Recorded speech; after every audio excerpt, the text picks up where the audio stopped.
గనుక నీ జీవితంలో నీ ఇల్లు ఆశీర్వదించబడాలనుకుంటే, నీ కుటుంబం బాగుపడాలనుకుంటే, నీ ఇంట్లో ఉన్న అపవిత్రత తొలగిపోవాలనుకుంటే, నీ ఇంట్లో ఉన్న అపవిత్రమైన శక్తులు దూరం కావాలనుకుంటే నువ్వు ముందు మారాలి. నీ ఇంట్లో అపవిత్రత పెట్టుకొని దేవా నన్ను ఆశీర్వదించు, ప్రభువా నన్ను ఆశీర్వదించని దేవుళ్ళ చుట్టూ తిరిగితే ప్రయోజనం ఏమీ ఉండదు. నీ ఇంట్లో ముందు అపవిత్రత తొలగాలి. నీ ఇంట్లో ఉన్న అక్రమమైనటువంటి విషయాలు తొలగాలి.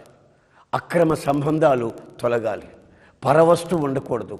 ఎక్కడ అపవిత్రత ఉంటుందో అక్కడ అపవిత్ర ఆత్మ ఉండి ఆ కుటుంబాన్ని నెమ్మది విశ్రాంతి లేకుండా చెడగొడుతూ ఉంటాడు సాతానుగాడు. గనుక మన కుటుంబాల్లో ఆశీర్వాదం ఉండాలనుకుంటే మన కుటుంబంలో మన ఇంటిని, మన వ్యక్తిగత జీవితాన్ని ఒక్కసారి పరీక్షించి ఆ జక్కయ్య వలె మనం పశ్చాత్తాపతులమై ప్రభు వైపుగా వచ్చామనుకోండి, అప్పుడు మనం ఆశ్రయించబడతాం.